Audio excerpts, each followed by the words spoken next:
beautiful baby for me? Sure thing, Elsie. Let's go.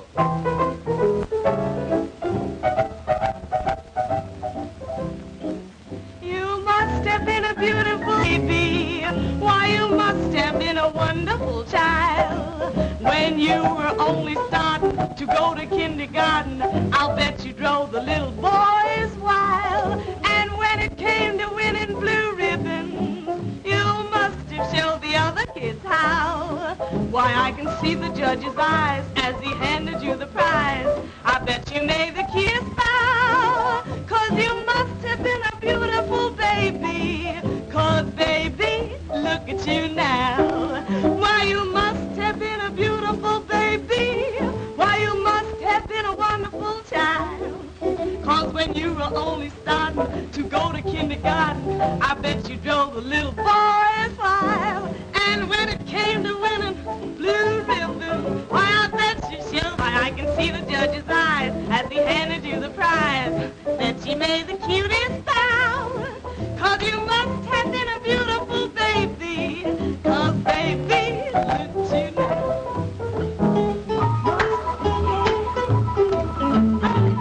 Sing it, boy, sing.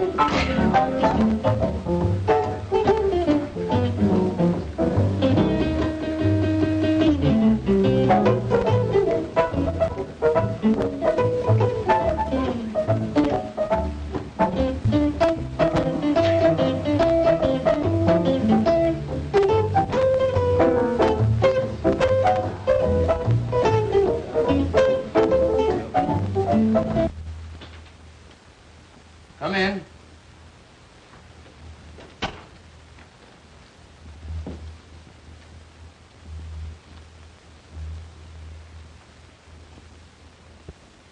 Hello, Elizabeth. What's on your mind?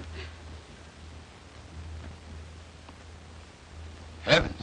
What have you been doing? Hijacking somebody? May I sit down? By all means. There you are. No. Well, who from, how come, and what for? Tony Guido and Nick Cavelli. I smell trouble. Their gang just pulled a big job. The Peacock robbery. Smells like one of their jobs. They keep me on the anxious seat, all right. Well, what do they want? A little party in the private apartment upstairs after the joint closes tonight, That's easy. It's for rent for such purposes. with a half dozen of our girls to entertain them, including Elsie. That's what I was expecting. And what I feared. There goes the big dough. With 300 more on the line on delivery of Elsie. $500 gone with the wind. You know she won't go, so Because I want the place to make money. Why do you let her kid you? Well, you want us to kid ourselves? Nonsense. You're paying a handsome manager to look after such things, aren't you? It's 200 without her, 500 with her. $300 ought to be enough to get you to make that manager do his duty. 500 is almost enough to make me use a gun. But I don't think they could persuade that girl to go up to that apartment if they offered her 10 times that much. It's amazing to me how you let that pair play you. If you had the right kind of manager, you'd soon see how quickly Elsie'd be persuaded to sit in on these parties. Darn it, why rub it in? The girl is 100% for the joint for what she's been hired for. No, I just can't tell any girl to do what I know isn't just right or get out. I'm a gangster, but I still haven't sunk that low. Rats. If you'll make my brother manager, I'll guarantee that Elsie Bellwood will be doing just what the joint wants her to do in 10 days or... Nothing doing, Elizabeth. I beat up men. I'll never go in for getting rough with a woman.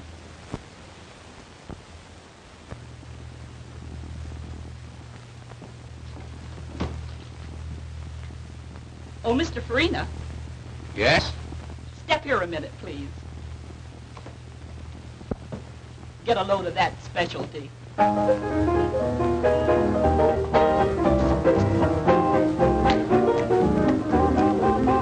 Some of these days, babe, you're gonna miss me, honey. Some of these days, babe, you're gonna feel so lonely. You're gonna miss my hugging.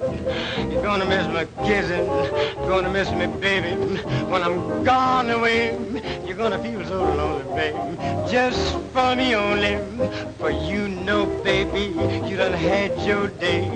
And if you leave me, you know you're gonna grieve me. You're gonna miss your little brown skin chocolate up, mama, some of these. You're gonna miss me. You're gonna miss me? You're gonna miss me. Ow. What is that? Watch it, boys. You're gonna miss your little brown skin chocolate drop, mama, some of these days.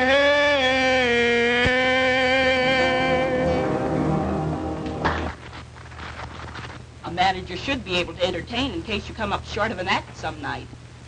You saw that. Think it over, Mr. Farina.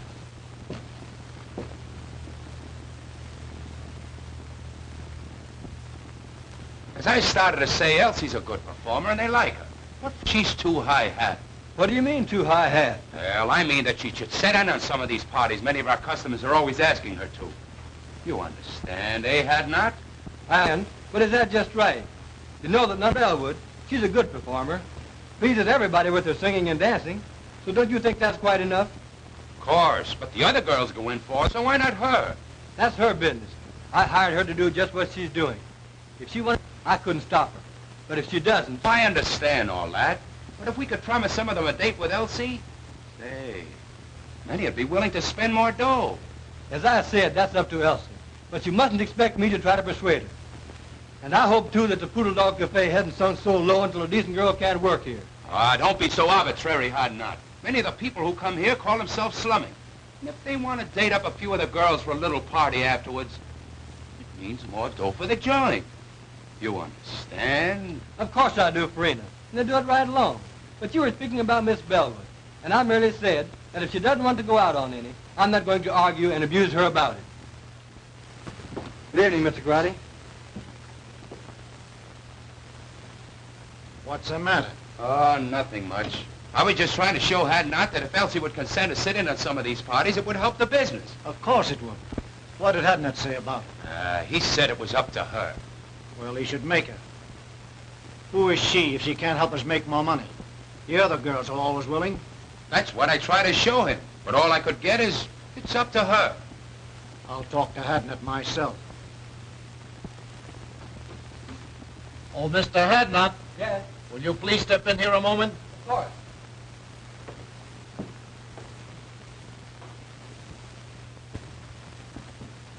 Have a seat. Cigarette? No, thanks. Mr. Hadnot, my cousin tells me you don't like the way we run our place. Hadnot don't think that we ought to try to persuade Elsie to go out on parties if she don't want it. I said that I wouldn't try to... Now, this Elsie girl, she's very attractive. Some of our customers will sit in a little party now and then. You understand, after the place closes. Now, we like to oblige our customers. So we think that you should... Listen, Mr. Grady, your partner and I have just party. It's up to her. But I hired her to sing and dance here in the place, not to go out on private parties. Now, if you want to try to persuade her to, that's your business, but I won't. Oh, you won't, eh? Well, what do you think we got you hired for besides managing the place? We can do the managing. That is, you know the girls better than we do. You talk the same language. Now, we've been after this girl to help us out a long time. Now we say you get her to or... Quit. That's okay by me. Now, Hadnot, you don't have to do that. Let's talk it over. You see, I try to You get... both made your positions very clear. There's no alternative but to do what you want me to or resign. I'm resigning. You can get plenty of men in my race to do anything you ask them to. So why waste your time on me? As far as Miss Bellwood's concerned, she's a lady. I have too much respect for her, for myself, to try to persuade her to do what you know and I know is wrong. As to you two, if you had any respect for the unfortunate members of my race, especially the girls who are forced to work here, you wouldn't try to make them do ugly things. But since you haven't, I don't like your attitude.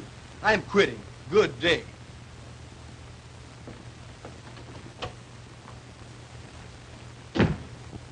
I was coming in to see Mr. Farina, and I couldn't help overhearing what was going on inside. What does he mean?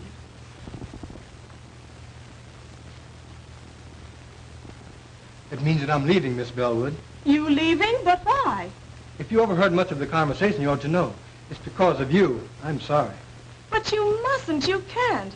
I won't let you give up your job on account of me. Now, The only way I could get it back and keep it would be for you to do what they wanted me to make you do. And if you did, I would hate both you and myself. oh, you're so fine and noble, and jobs are scarce. I could never feel comfortable or happy knowing that you gave up yours because you wanted me to stay decent. Why, Oh, let's not take it so seriously. I don't belong in that place anyhow. neither do I. If you just must quit, then I will too. You'll do nothing of the kind. There's nothing wrong with your job, and you don't have to change your ways just because some drunken, depraved customer wants to go flying around with you. Meantime, the customers like you, and you're making more money now than it is possible for you to make anywhere else. Forget about me and the chief job I had.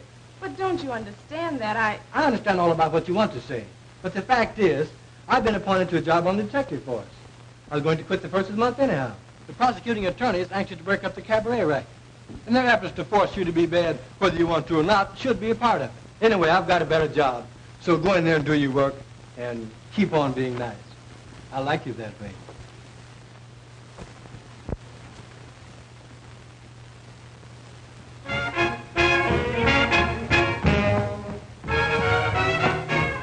There's certain something in this world that I like best.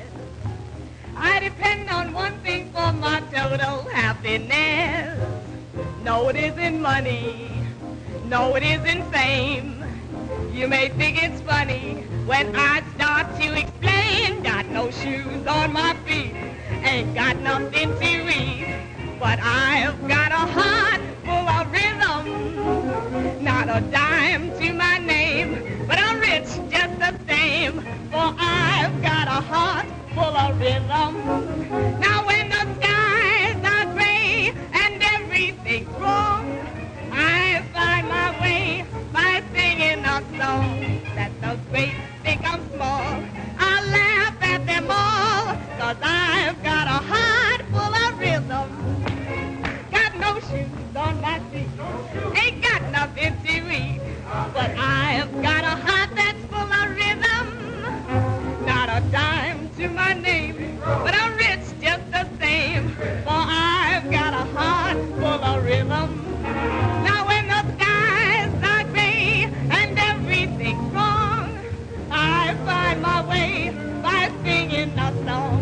Let the great think I'm small, I laugh at them all, for I've got a heart full of rhythm.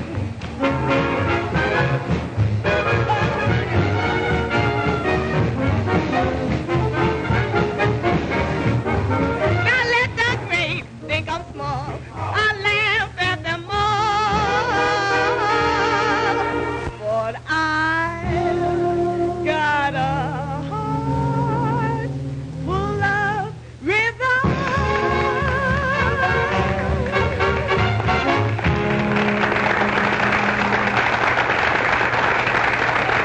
Be very happy when I think of you being without your job on account of me. Tell you, Elsie, if I may call you that. You may, of course. Thanks. That makes it easier.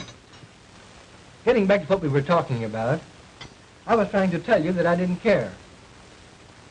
You see, I've been studying for detective work for 2 years.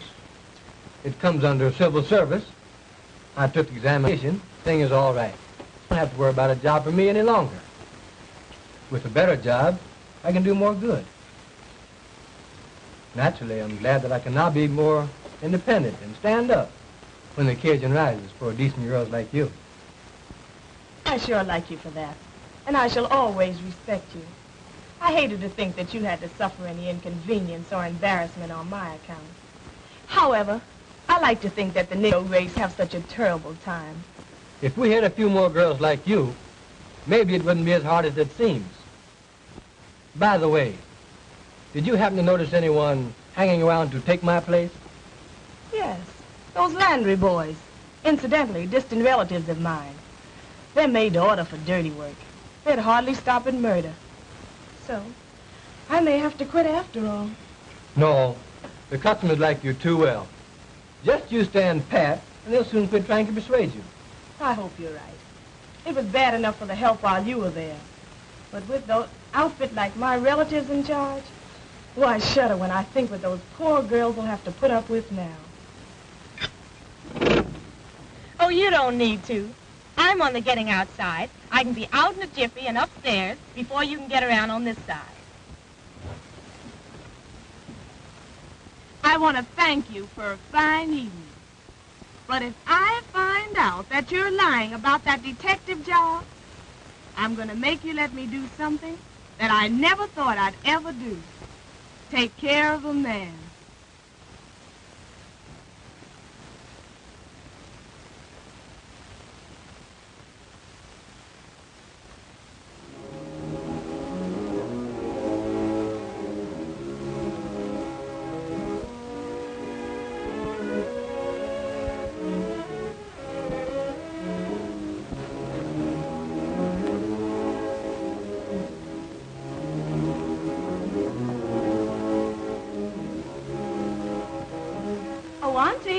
Oh, Auntie, are you asleep? You're playing possum on me tonight, Auntie. But why all the light? It'll hurt your eyes.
My man, I saw you give up your job tonight to defend a girl's honor. A girl almost a stranger to you. But she's a good girl, Benny. And you stood up for her and believed in her at the price of your job. That's what I call a man. You're all right, Mr. Hadnot. I'd like to see some other colored man give up his job on account of any girl. Why, he'd throw at anybody that would show him 50 cents. I'm sorry to say. And then take her back for him. Pretty rotten setup. But you're out of a job, Benny. You've got to live and get along until you find another one. Now, you may have this job that you mentioned, and you may have just said it to console me, but I'll find out. I've seen plenty of women taking care of men. Worthless, trifling, good-for-nothing men. And I've hated them for it. Isn't that funny? I want to take care of one now, too. You, Benny. But you're such a good man, Benny. But this is different. You've just got to be all right. I've just got to do this. I want to give you everything that I make and let you give me what you want me to have. Will you promise me you'll do this, dear? It'll make me so happy.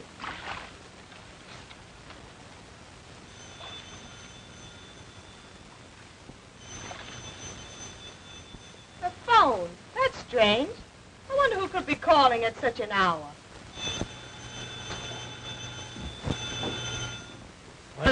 What do you say we start the session with a little drink, yes?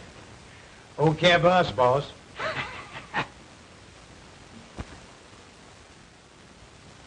What can you want to talk to my aunt about at this hour? Please give me the message. She's offended. But if you say that it's a matter of life and death, I guess I'll have to call her.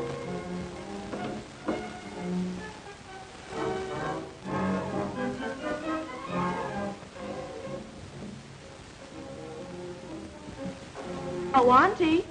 Auntie, someone wants you over the phone. Do you hear me? Poor Auntie. You're tired. I just won't do it. Whoever it is has got to give me the message or wait until you wake up.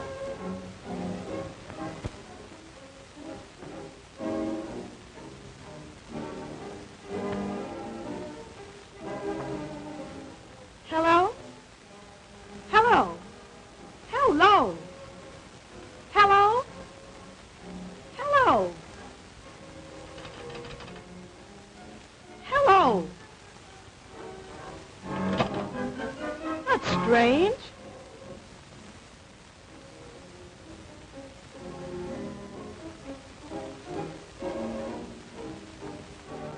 Oh, Auntie. Auntie, wake up. Please wake up.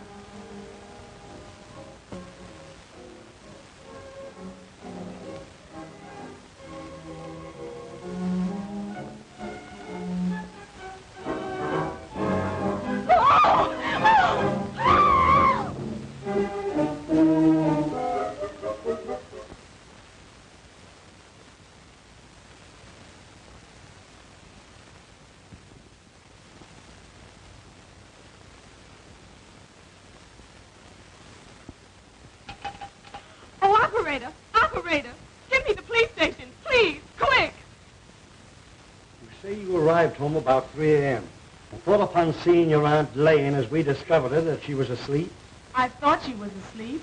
When did you discover that she was dead, had been murdered? As I was finishing my bath, the phone rang. Yes? I left the bath and went to answer it. You answered the phone. I answered the phone. And? The person calling wanted to speak to my aunt. They insisted upon speaking to her. I asked them to give me the message. So, finally, when they insisted that it was a matter of life and death, I told them to hold the phone and I would go and call her. Then? Then I went in my aunt's room and called her. But she didn't awaken. She didn't awaken. Did you shake her? We usually do so when someone is hard to awaken. No, I didn't shake her. She was sleeping so peacefully that I decided that I would go back to the phone and insist upon them giving me the message. So you went back to the telephone and... I went back to the telephone, and I didn't get any response.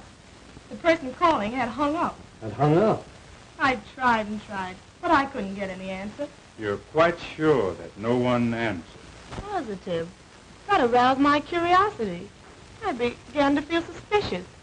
So, finally, I went back to my aunt's room and called her and shook her. And it was then that I discovered that she had been shot. That she was dead.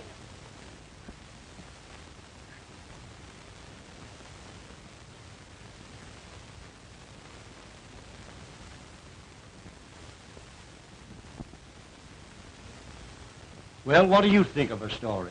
Sounds truthful. It does, and it may be. But in cases like these, one can never tell. It always pays to reserve decision until you learn more. That's true. Who is the girl? Her name is Elsie Bellwood. Do you know her? In a general way. I've talked with her. She's considered a very good singer and dancer and works at the Poodle Cabaret. I see. Do you know anything about her reputation, her character? She's in the show business, you know. This case seems to offer something. It is unusual. For instance, someone calls over the telephone and insists upon talking to a woman you can see it who has been dead for hours. And times the call when he knew the girl would have returned from her work and at such a late hour. If the girl is innocent in this murder, then someone who called knew something about who did it, if they did not kill her themselves. Now, if the girl killed her aunt, she would have had to leave the cabaret. I guess, say, between 10:30 p.m. and midnight. Go home, shoot her aunt while she was asleep, go back to the cabaret, go on with her work, and then come back here in an hour and call the police station. It's too complicated for the arresting officers. There's only one thing to do. We'll have to take her downtown and hold her. I'm sorry. She seems like a very nice girl and truthful. But somebody killed that woman. Now, as the girl was the only one here, there's only one thing to do. Take her downtown and book her. Come on. Does this mean that I'm under arrest? I'm awful sorry, but you are. Oh. And it means that you're going to lock me up? Put me in jail? Yes, I'm awful sorry. I'm not blaming you. There's been a murder, and the law has got to find out who did it. Well, there's no one else to hold it this time but me. So... If you have an idea who did it... No, not the least. Not the least. Why, I can't imagine anyone wanting to kill my aunt. Poor auntie.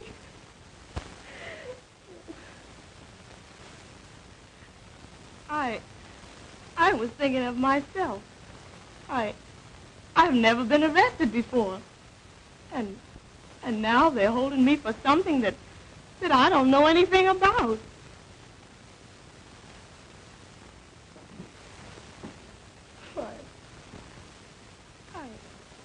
I'm under arrest, and they're going to put me in jail. Well, Wanzer, if you're sure... I'm not sure of anything. I merely feel that the girl is innocent. We should go easy on until we get some more evidence. Well, I'll speak to the matron. But you understand, she cannot leave. But at least the room isn't a cell. Thank you. I've talked to the matron has a room here with a bed in it, so we're going to let you have it so you can get some sleep. Then when you're brought before the DA this afternoon, you'll be more rested and composed and think more clearly. You must be awful tired after such a night and all of this. Thanks, you're very kind. I am tired, very tired. I feel, I guess I just don't feel anything anymore. I'll call the matron now. Do you know a lawyer? Have you some friends? I have no lawyer. I know a lot of people, but I'm afraid they won't understand this. I just don't know what to tell them. Do you have a boyfriend? No, A pretty girl like you? You must have somebody you like or who likes.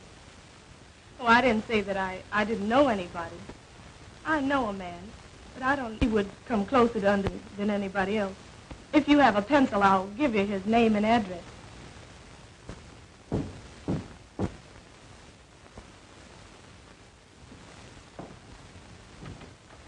Hello, Wanzer. Hello, Edna. Come in.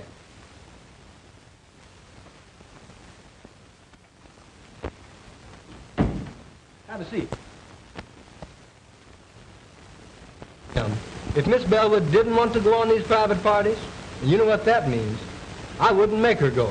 Say, if I had my way, I'd clean up every cabaret like the Poodlock in this town. I stay so annoyed when I have to look upon other girls forced to put up with all they have to that it just makes my blood boil. Well, that was the trouble, and why I lost my job. Miss Bellwood is a good girl. She's a good performer, and the people like her. So I was thumbs down on making her do anything, other than the work she had been hired to do, for her to hold a job. So that's why I'm out of the Poodle Dog. That's too bad, Hadnot. But what about your appointment to the detective force? That's gone through, and I'm starting to work the first of the month. Good. I'll be glad to welcome you. Thanks.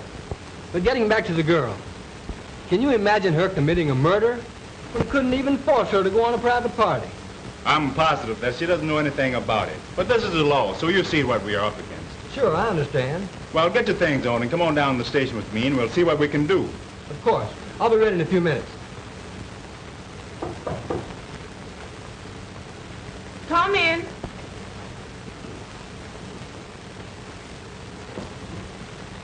Oh, Elsie.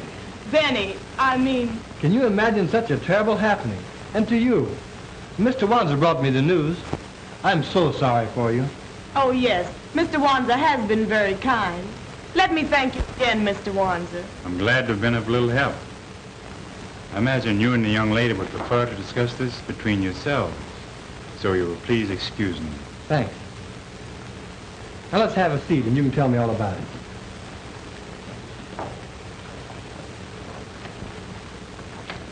As I understand it, she had been dead several hours when you found her, after your arrival home. Oh, it was too terrible for words. Why, I walked about the house talking to her at intervals for about 15 minutes after I and called, or maybe had called, to see if I had returned home. And when they found that I had and didn't know that she was dead, then that's the way it all ends. I can't even imagine beyond that. She was shot between 11 and 12 o'clock last night. Now, what time were you called? Between 3 and 4 a.m. She must have been dead at least 3 hours before the girl, according to her story, discovered the body. Just about. You know, this case offers something. Here are two colored women living alone together, who one finds the other mysteriously murdered. Now what? I've detailed Wanzer to investigate it. That's sensible. Being a colored man, he might be able to find out things that one of our other officers could not.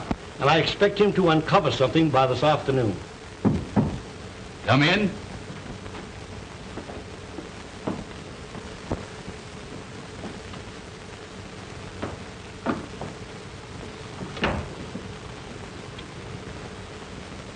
Now tell Mr. Eckert, the district attorney, how you're related to Miss Bellwood and what you know about her aunt. Well, I don't know that I ought to. Go ahead, sister. Tell them all about it. Well, all we know about the murder is what we read in the morning papers. Of course, we know, that is, we knew the victim, Josephine Hawkins. In fact, she was a cousin of ours. Oh, your cousin. So you were related. All right, go on. And this Miss Bellwood was her niece and lived with her. That we have already found out. Miss Bellwood told us that when we went to her house this morning. Of course, I merely mentioned the fact so that you'd understand. Now, what did this Mrs. Hawkins do? How did she live? You mean Miss Hawkins? She wasn't married, had never been married. Oh. No, she owned a beauty parlor that she ran downstairs in the same building. Have you any knowledge or idea how the expenses of the apartment were shared? No, I don't know. But I do remember once talking to her and of her saying that she had an awful lot of insurance for a woman, but that Elsie, her niece, had taken it out on her and was paying the premiums.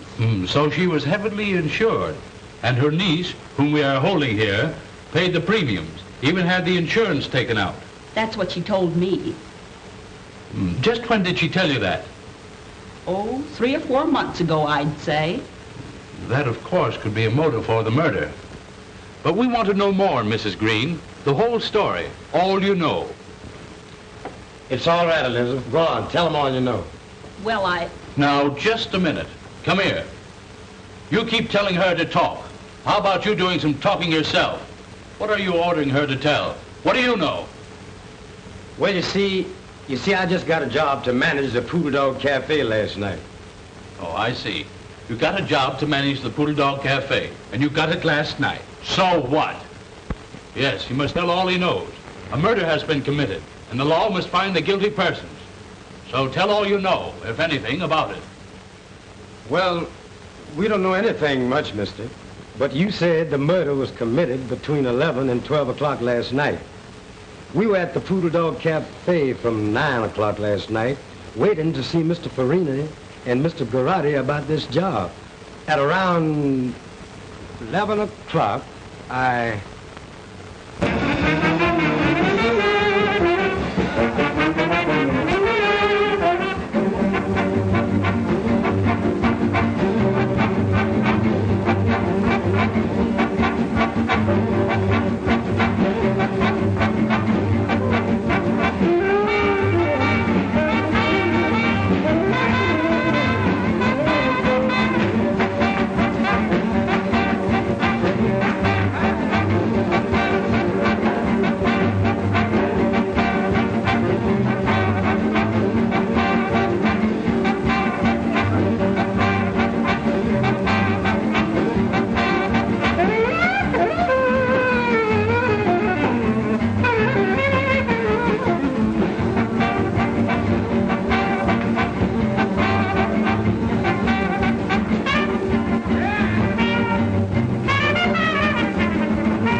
Gee whiz, I wonder when are those guys going to get around to me.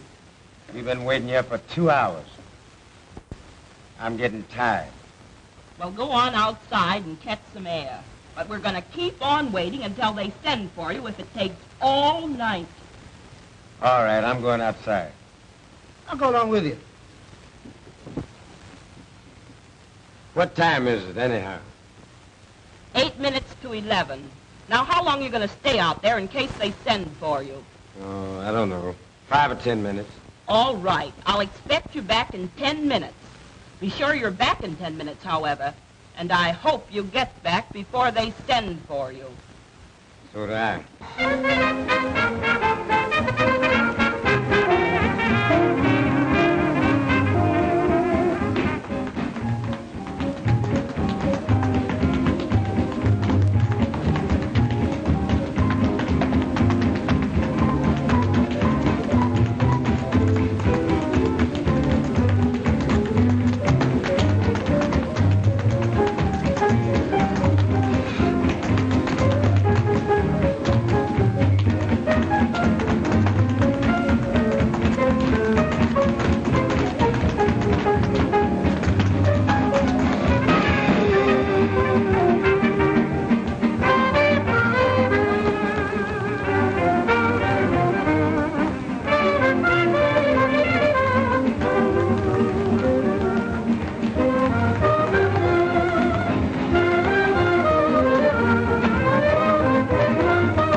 Glad to get out of that stuffy place. Cigarette? Yes.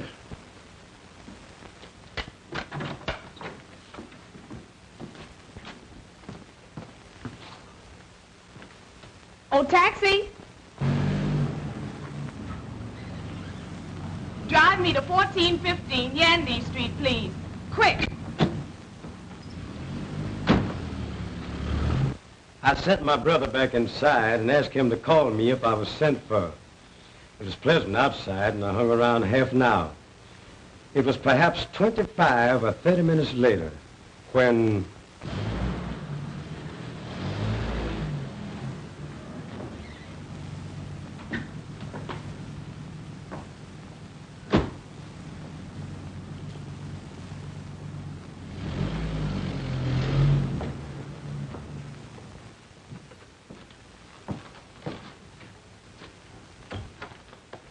It's ready to see you now. Okay. When I entered Mr. Garrod and Farina's office, I happened to look up at the clock and remember that it was 11:35. Yes, sir. Bring Miss Bellwood to my office at once. Yes, sir. I thank you people for the information you have given me. I'll take your address, and if and when we need you, we'll send for you. You may go now. I sure hope you don't send for me. Oh, what an awful story. Why, I didn't leave the cabaret from the time I went to work until Mr. Hadnot picked me up and drove me home shortly after 2 o'clock that morning. Why has the man chose to lie like that? Perhaps he's trying to shield the real murder. Would he have any motive for killing her himself? Oh, I don't know. The whole thing has become so confused until I can't think clearly anymore. But I can't see where he would have had any motive. And why are they trying to put it on me? These cousins of your aunt seem to have hated her, or you both. Can you prove that you didn't leave the place at the time he said you did? I'll try to. Now, let me think. I remember. After the first show, or I should say between shows, we always do 2 shows, I went to my dressing room and had a nap. I always do. If someone saw you go to your dressing room and could swear you stayed there until the second show, that would counter this evidence, which Landry will no doubt repeat when he's placed on the stand at the trial. That's it, Miss Bellwood. You took the words out of my mouth. I see. No, because I always lock myself in, and I don't recall seeing anybody when I went in or when I came out. That will make his statement about seeing you leave the place hard to disprove. But we've got to produce evidence to prove that he's lying.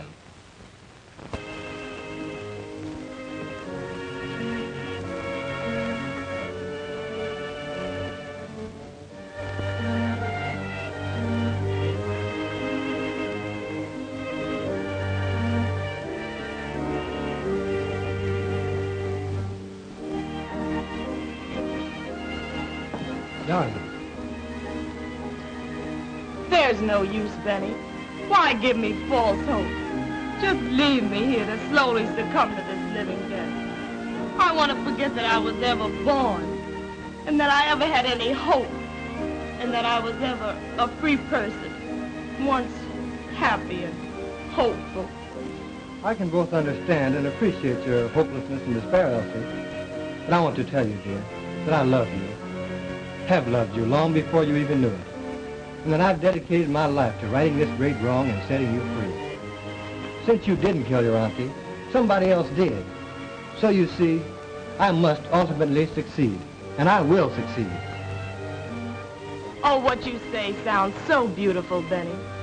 But I'm only a convict now. And I shall always be pointed out as a convict.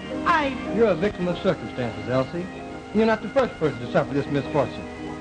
When the guilty persons are brought to justice, you'll be a martyr. And no person can point a finger of guilt or scorn at you. I'm going to help you, dear. But you must help me to enable me to help you. Help you, Benny? How can I? Easily and simply. I believe Mrs. Green and her brothers either killed your aunt or hired somebody to do it. At least know who did. Either way, the truth is not before very long. Some Negro mixed up in this is going to talk. They always talk. And they can never keep a secret, especially one so important as a murder. Maybe. But why haven't they talked? They know... Don't you catch my point, dear? You had to be convicted first. They've kept so busy telling lies to put you here that they couldn't start talking up to now. But with you convicted and here in prison, they'll soon relax. They'll think they've been smart in putting you here and don't know enough to realize that you can be gotten out. Their first move now will be to try to get the insurance money. I'll bet I'll be able to write you in less than a week that they've made application for it. I love you, dear. You're my great incentive. Kiss me.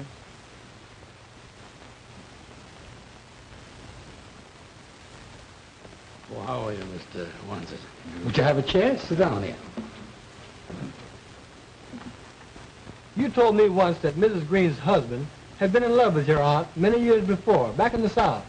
And he loved her dearly. And he was still in love with her when she was killed, and would come to see her often. But he's disappeared. I haven't seen or heard of him since the night she was murdered. That's strange. I'm sorry you didn't tell me that before. I didn't think it was that important. Maybe he just went away and will come back sometime. He may and he may not. Meantime, this might prove a connection. It might turn out to be the link that's missing. Maybe you'll find out something when you go to the city from, Reverend Bryson.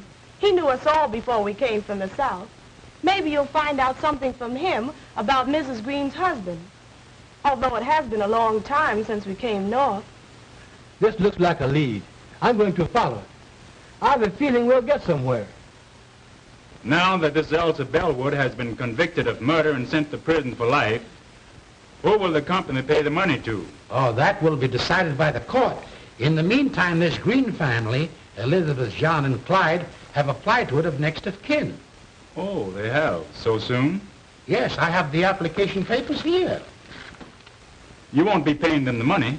Not until authorized by the court, and that will take considerable time. I'm glad to hear you say that. Did they give you the impression when they filed the application that they understood it would be some time before the matter would be settled? Oh, since you come to speak of it, I think that will be settled very shortly. Thank you. That is all I wanted to know. By that, you can see that they're counting on the money much sooner than it is even possible for the claims to be paid. This case isn't going to be long before something cracks. When this outfit finds that they can't lay hands on the money as quick as they had planned, Some of them are going to get impatient and drop something. And I'll be Johnny on the spot to pick it up and land all three of them in jail right quick. Well, I'm depending on you to keep checked up on them and help me to get somewhere. I have a feeling that there's a story yet to tell. In the meantime, let's get over this Reverend Bryson's and see what we can find out. You said something, brother.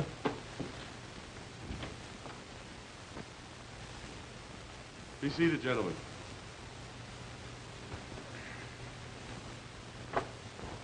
You're nothing but a whiskey head and no good. We have liquor here to sell to customers, not to be soaked up by the manager. You stay drunk. Nobody likes you.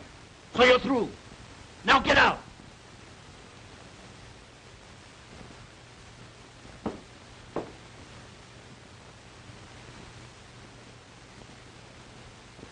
Yes, I know everybody that's involved in this unfortunate affair. I knew Josephine Hawkins when she was just a pretty young girl having beaus for the first time. I knew Elizabeth Landry when she pulled the trick on Ned Green that made them man and wife.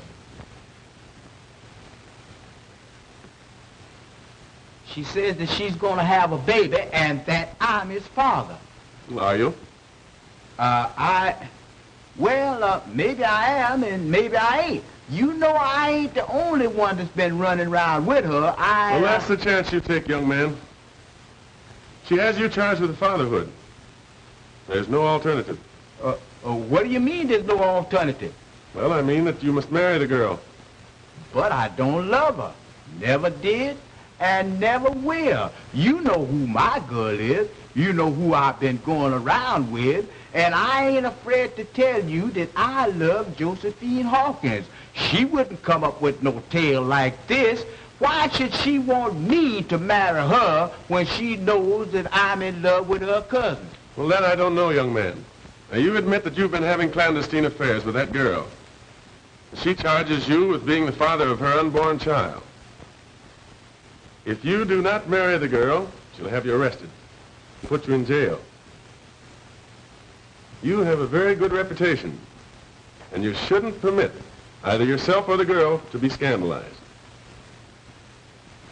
When you get ready for the ceremony, bring the girl here to me. Well, I married the couple, and 3 months later,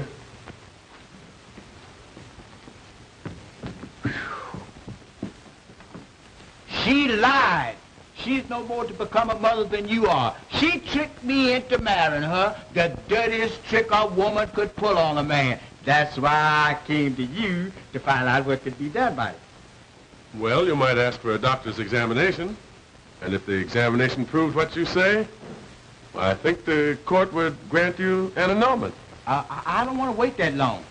I can't be bothered with no nerves. I'm leaving town. I'm afraid if I stayed here, I'd kill her. I ain't got time to be bothered. I am leaving town tonight. Goodbye. Heartbroken, Josephine Hawkins had left town, gone north. And Elizabeth, after Green had left her, she left shortly afterward also for the north. And feeling that Green had followed Josephine, which perhaps he had, Elizabeth took her brothers, whose reputation was rather unsavory, north with her.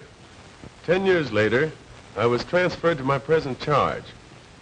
And when I came here, I learned that under the threat of death, Elizabeth's brothers had virtually forced Green to live with her. And in the meantime, Green's love for Josephine had never died. And he insisted upon seeing her whenever he had a chance. I think you have given us the key, Doctor, to the missing link in this tragedy. And we'll start from here and run this thing down. You can bet.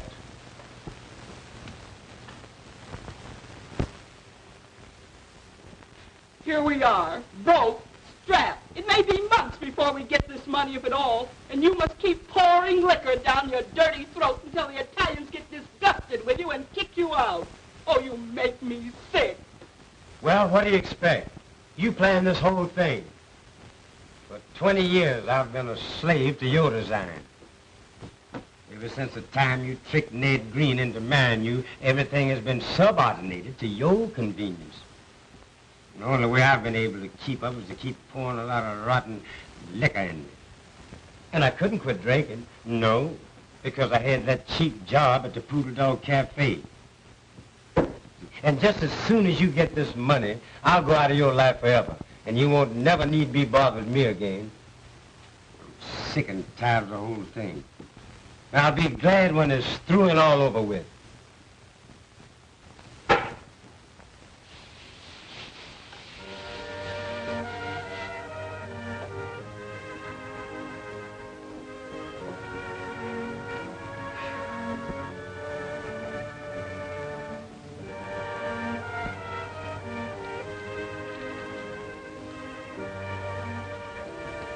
Dearest Elsie, we're getting somewhere.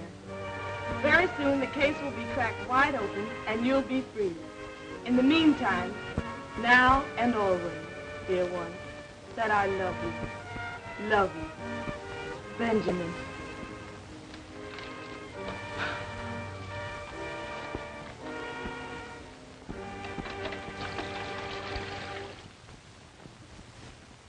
We'll wait right here till somebody comes out or goes in. I have a feeling we won't have to wait long. Hey, son, come here. Yes, sir? Live around here? Right across the street in that house with the yellow shades. How about the house next door? Mrs. Green lives there. Mrs. Green? Yes, sir, and her two brothers, John and Clyde. Nobody else? Well, her husband used to stay there, but he don't no more. He doesn't anymore. Why? I don't know. He just don't. He ain't been there in a long time. I think he went away somewhere. Anyway, he ain't there no more. But Mrs. Green's brothers, do they still live there? Oh, yes, sir. One of them's there now. He always is. The other one will be coming along soon. They eat about this time. And the other one will be coming along soon for his dinner. Which one's there now? John. He sleeps up until about this time. Then he gets up and eats. And then he goes down to the Maple Leaf Social Club. Maple Leaf Social Club, eh? Well, what time does he get back? He's never back before I go to bed, so I guess he gets back kind of late. Now, this brother John that you mentioned, does he work? They say he does. My papa says they gamble down there. And he does something. Thank you, son. Oh, there's something for you. Oh, thank you, sir. Now, what time do you go to bed? About 9 o'clock, sir. About 9 o'clock. I see. How would you like to meet us, say, right here at 8 o'clock? We want you to carry a note. We'll give you another quarter. Oh, I'll be glad to, sir. Right here at 8 o'clock. Right here at 8 o'clock. But remember, don't tell anybody. We won't be able to meet you and give you that other quarter. Oh, I know how to keep my mouth shut. I'm studying to be a G-man. I won't tell nobody. Be sure that you don't. You can go now and meet us back here at 8 o'clock. At 8 o'clock, don't tell nobody. I'll get you, mister. Goodbye. What's the idea, anyhow? I want to have a little talk with Brother John. A little private talk, and I need the boy to help me to arrange it. Let's go down to Morrison now for a glass of beer, and I'll tell you the rest when we get there. Now, that's the way we'll work it. Sir, that's a clever plan to thought up all by yourself. Why didn't you think of it before? And why didn't Napoleon think of airplanes and howitzers? He could have really conquered Europe then. You go load the men into 2 cars and stop in the next block. They don't need to know what we're doing until we're doing it. I got you, Steve. Now, when I drive up, be sure and have your hand on your gun and be ready to get in the car and cover it. Understand? I got you twice. Okay, now going.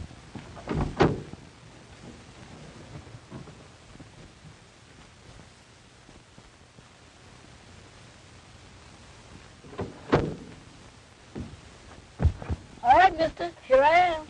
So I see. Johnny on the spot. Always be on time and you'll get somewhere by the time you become a man. Yes, sir. Say, do you know where the Maple Leaf Club is? Sure. I want you to show me that. Sure, you drive up to the next corner, then you turn right, and there you are. All right, here it goes.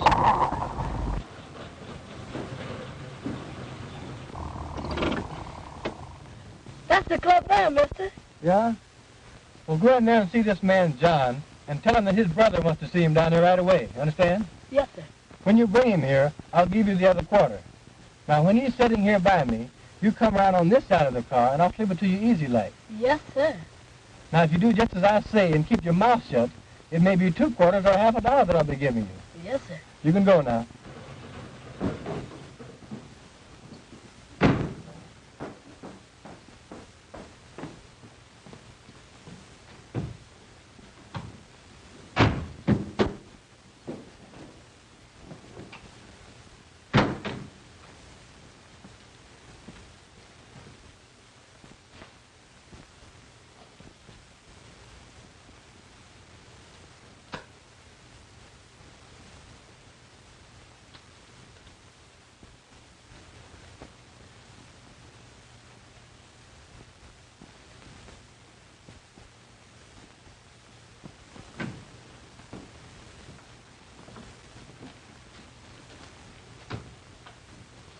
Hello, John. Well, hello, Hednut. Ain't seen you in a long time. Been kind of busy since I left the poodle dog. Yeah. Say, where's my brother? You'll soon see, you contemptible liar. That was just an excuse to get you out of here. I wanted to see you. What's the meaning of this? We was trying to hope All somebody... right, I got him covered. Say, what's the meaning of this, fellas? I ain't done nothing. What y'all gonna do with me? We're taking you for a little ride, and you won't be coming back. I ain't coming back. How come? Ever heard of Tolston Manor? You mean that handy house way out there on Tolston Point? Yeah. What's that got to do with me? We're taking you there. For a little seance with the ghost of the manor. Not if I knows anything about it. Oh, no, my good fellow. Not only are we taking you there, we are going to tie you up and leave you there to starve to death and die. You've been telling lies and have done an innocent person a great wrong. So we're going to take you up to meet the ghost of Tolston Manor and all his imp ghosts, after which you die. Oh, Lordy. Come on. Say, what's the meaning? Come on. That's all right. What y'all gonna do with me? I ain't done nothing. Get on it now. Come on.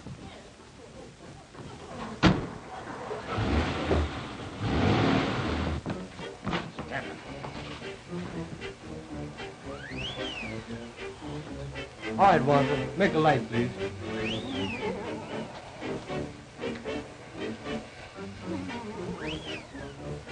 Ghosts, working by rope control.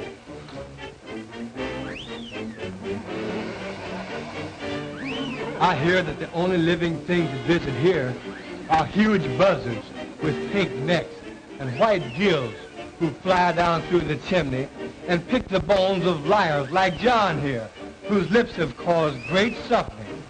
They tie them to that post over there. And when the buzzards fly down and devour our bodies, old Tolston turned their soul into imp ghosts. And every night at 12... Great goodness, it's midnight now. When that hand reaches 12, the ghost I've heard appear. At the stroke of 12, now watch.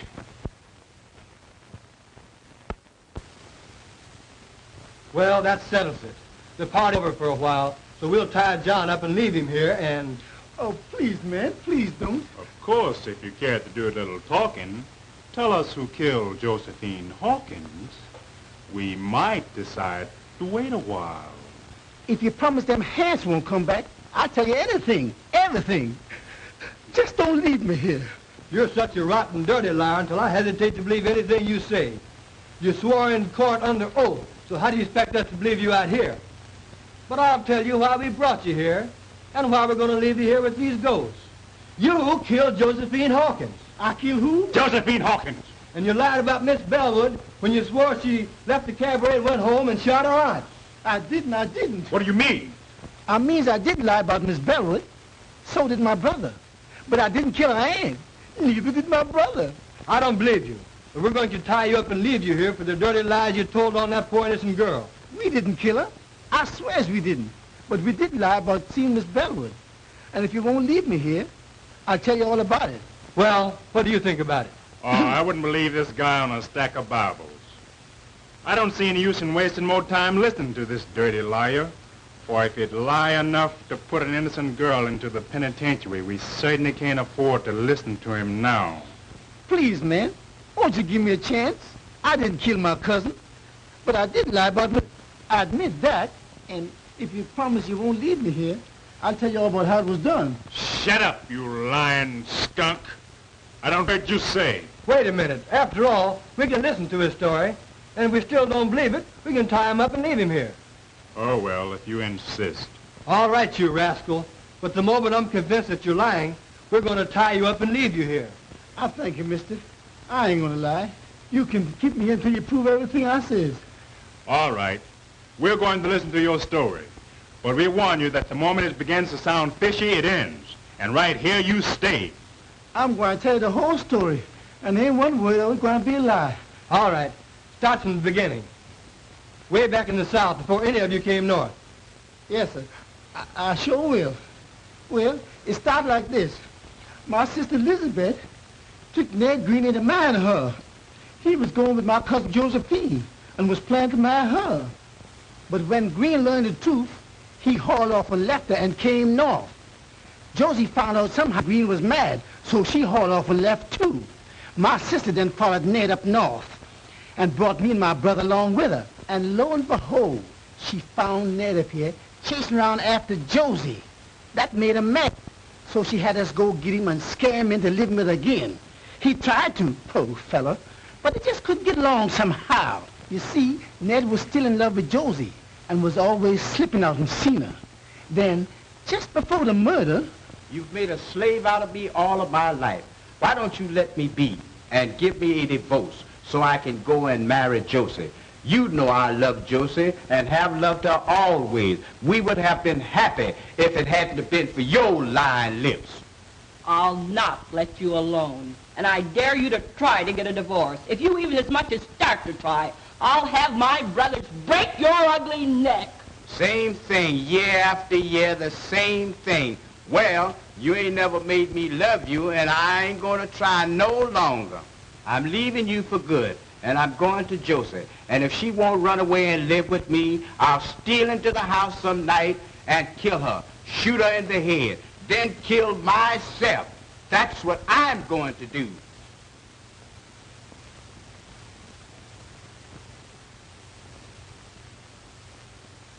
No dumb Negro like you ever had nerve enough to shoot anybody. And as for killing yourself, you make me laugh.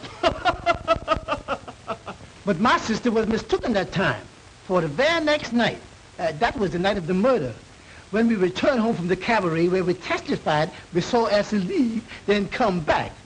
We found a note.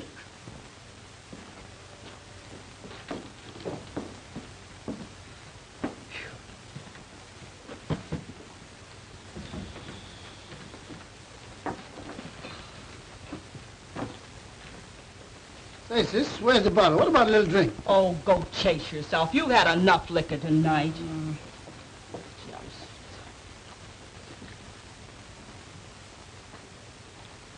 Say, what's this? There's a letter.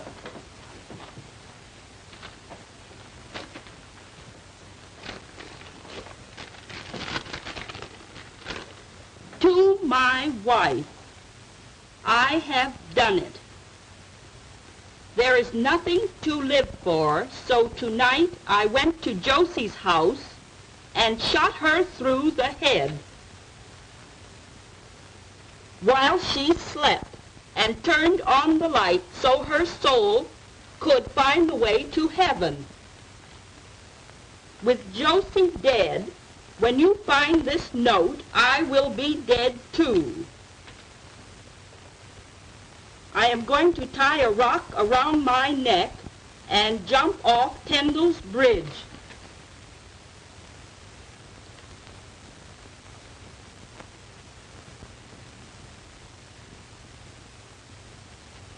If you care to bury me, you will find my body at the bottom of the river under the bridge.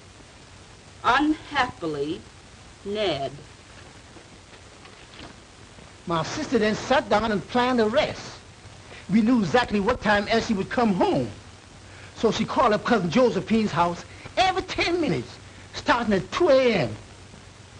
She finally got Elsie. She could tell then that the girl didn't know her aunt was dead when she said, I'll go and call her. And when she did, Lizzie hung up on her. She knew then that Elsie would find out that her aunt was dead, had been killed. Lizzie stayed up all night long, making up that lie about Miss Elsie leaving the cabaret and coming back, so as to make it look like Elsie did it. Then she rehearsed me and Clyde on how to tell it. We were scared they would mix us up. All the time we was at the district attorney's office, Lizzie kept on pinching me and Clyde to make us tell it like she rehearsed it. You see, she was after that insurance money, and she figured that if she could get Elsie convicted, why, she'd get it. Well, what do you think of it? Well, I guess we'll put him under arrest while we check on his story. And if we find Green's body... That'll reopen the case and set Miss Bellwood free. All right, fella. We're calling the party off, taking you back to town and locking you up until we can see if your story is true. Let's get going.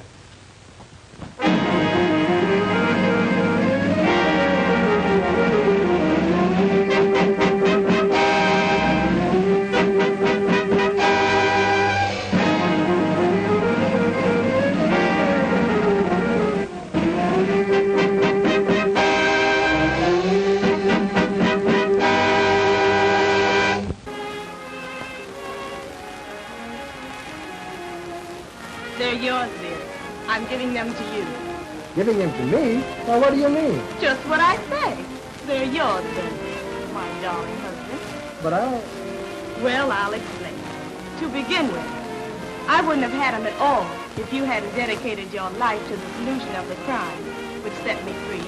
And next, for some strange reason, when I thought that you had lost your job on my account, I developed a mania to give you my money, to take care of you if need be, until you got another job. Then suddenly, all I had been through began to happen. You saved me, you loved me, and you married me. And I love you. Now, after all this, if you want to make me happy, please take these checks, $15,000 worth, and do whatever you want to do with it. Will you promise me, dear? such a peculiar request, such a strange desire. But since you insist on making me a sort of guardian, I'll take the checks and establish a trust fund for our children, dear. Will that be all right?